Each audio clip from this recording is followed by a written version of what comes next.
Assalamualaikum warahmatullahi wabarakatuh. Halo anak-anak, apa kabarnya? Semoga kalian selalu dalam keadaan sehat walafiat ya. Kembali lagi dengan Bu Fatimah di pelajaran Akidah Akhlak. Hari ini Ibu akan menjelaskan mengenai Asmaul Husna, yaitu Al-Qawiyyu. Ibu harap kalian dapat menyimak penjelasan dengan baik. Tujuan pembelajaran hari ini adalah agar kalian dapat mengenal sifat Allah yang terkandung dalam Asmaul Husna Al-Qawiyyu, serta membiasakan diri berperilaku positif melalui pemahaman mengenal sifat Allah yang terkandung dalam Asmaul Husna Al-Qawiyyu. Kisah Nabi Daud dan sang raksasa Jalut. Kaum Bani Israel ketika itu hidup tertindas oleh kekuasaan Jalut yang menguasai tanah Palestina. Jalut adalah seorang penguasa kejam dan bertubuh sangat besar seperti raksasa. Pada masa itu, tidak ada satu orang pun yang berani dan mampu melawan Jalut.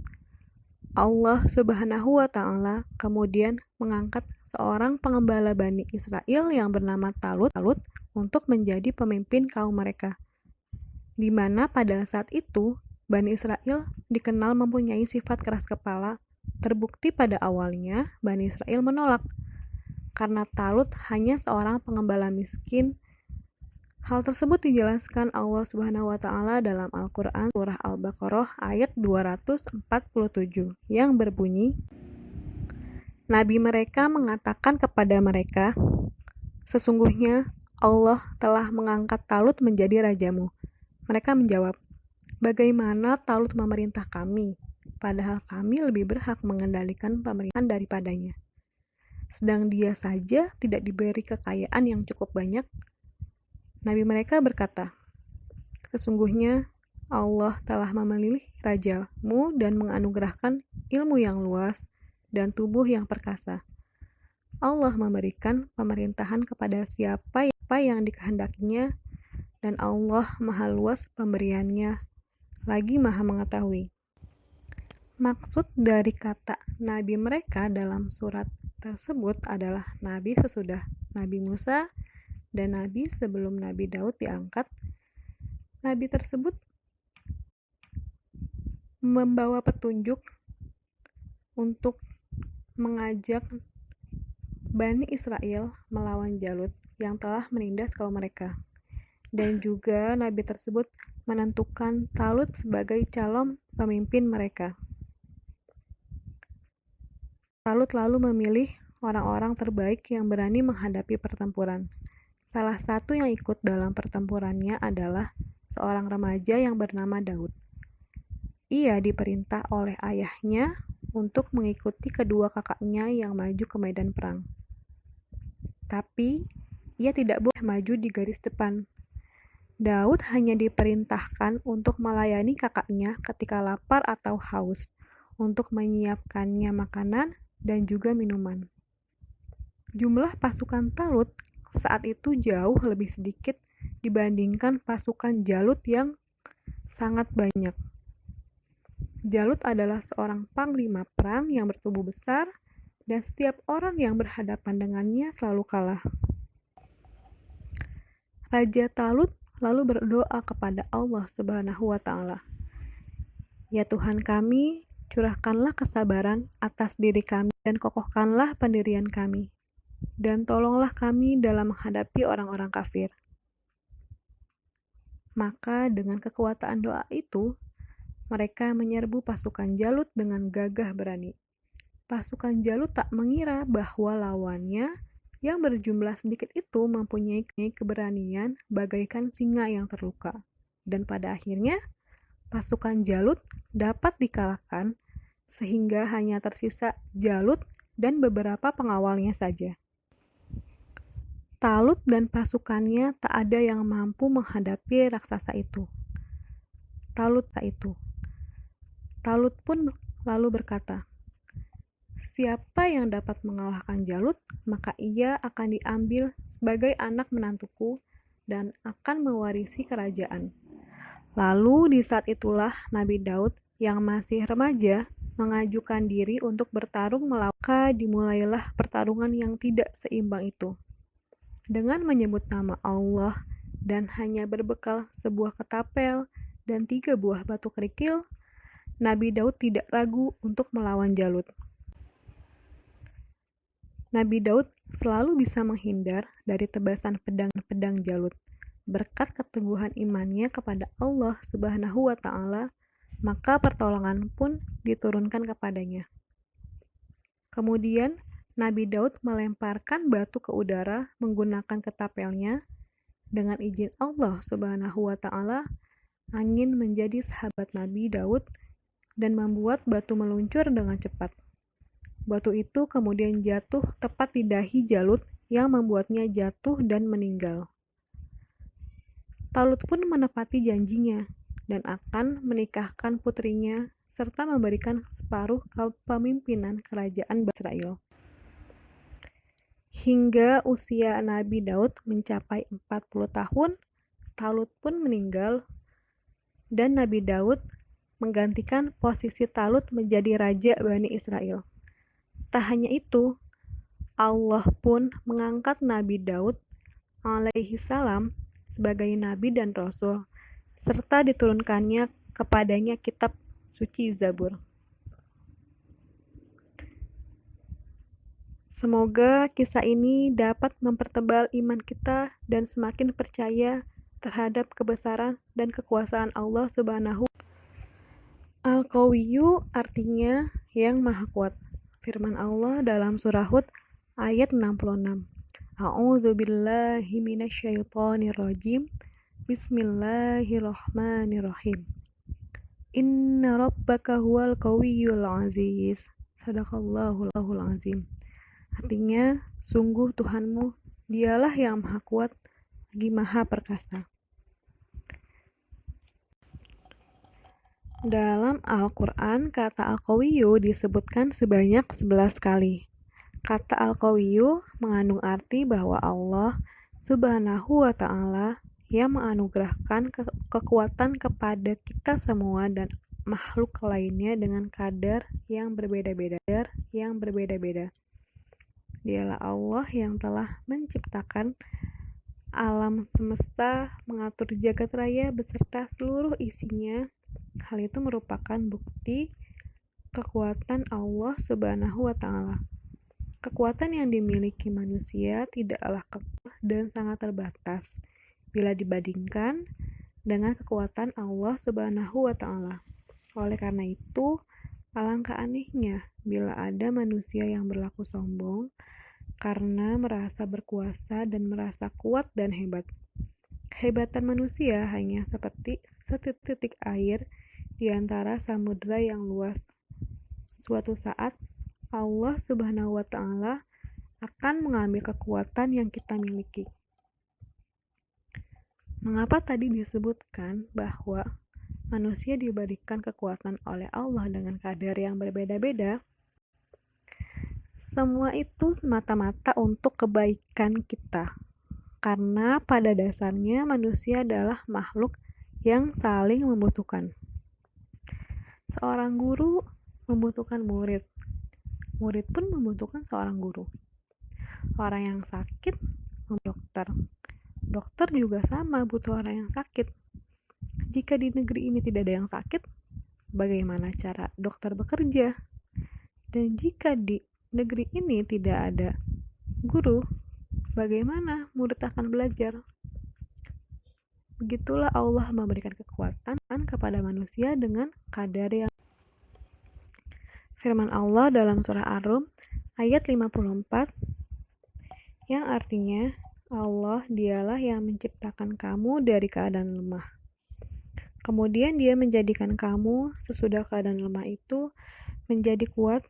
Kemudian dia menjadikan kamu sesudah kuat itu lemah kembali dan beruban. Dia menciptakan apa yang dikehendakinya dan dialah yang maha mengetahui lagi maha kuasa. Dari ayat tersebut, kita bisa ambil contoh bahwa itu adalah perumpamaan bagaimana seorang manusia. Manusia itu lahir dalam keadaan lemah, kemudian menjadi kuat, dan menjadi lemah kembali. Manusia yang baru lahir tidak dapat melakukan apapun tanpa bantuan manusia. Seorang bayi yang baru lahir membutuhkan ASI untuk kebutuhan agar bayi tersebut bisa hidup. ASI dari mana asalnya? Sudah pasti dari ibunya. Kemudian membutuhkan bantuan orang tuanya. Apabila ia buang air, maka orang tuanya lah yang harus membersihkannya. Bayi yang baru berjalan pun tetap butuh bantuan orang tuanya agar ketika dia berjalan ada orang tuanya yang menemaninya. Beranjak dewasa, manusia bisa dari sendiri, bahkan bisa mencari makan sendiri, melakukan aktivitasnya sendiri, dan juga mandiri.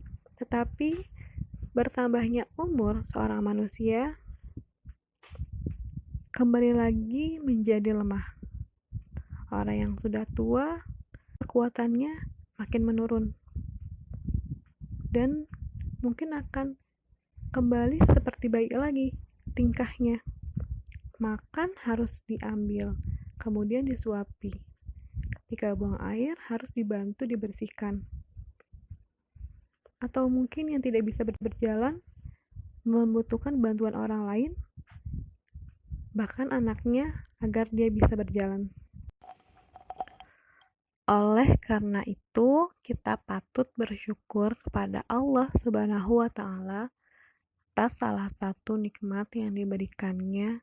Selagi kita memiliki kekuatan, kita harus menggunakannya dalam melakukan kebaikan dan membantu sesama. Tidak menggunakan kekuatan yang kita miliki untuk perbuatan yang jahat. Kekuatan yang dimaksud bukan hanya kekuatan fisik semata, bisa juga kekuatan karena kita memiliki jabatan, kekayaan, pengaruh yang kuat, keterampilan, dan kecerdasan pikiran. Semua itu merupakan karunia dari Allah Subhanahu wa Ta'ala yang suatu saat bisa diambil kembali oleh Sang Maha Pemilik kekuatan itu, yaitu Allah Subhanahu wa Ta'ala yang Maha Kuat. Beberapa hikmah dari mengenal Asmaul Husna Al-Qayyu yang dapat kita ambil diantaranya, meyakini dengan sepenuh hati bahwa Allah Subhanahu wa Ta'ala sumber kekuatan. Sudah sepantasnya kita mengakui bahwa tanpa ada Allah, Tuhan kita yang telah menciptakan kita ini, kita tidak bisa berbuat apa-apa. Kita tidak punya apapun, tidak punya kekuatan, karena semua yang kita miliki hanyalah milik Allah, semuanya dari Allah, dan patut kita syukuri. Kemudian, memperkuat iman dan takwa kita kepada Allah Subhanahu wa Ta'ala.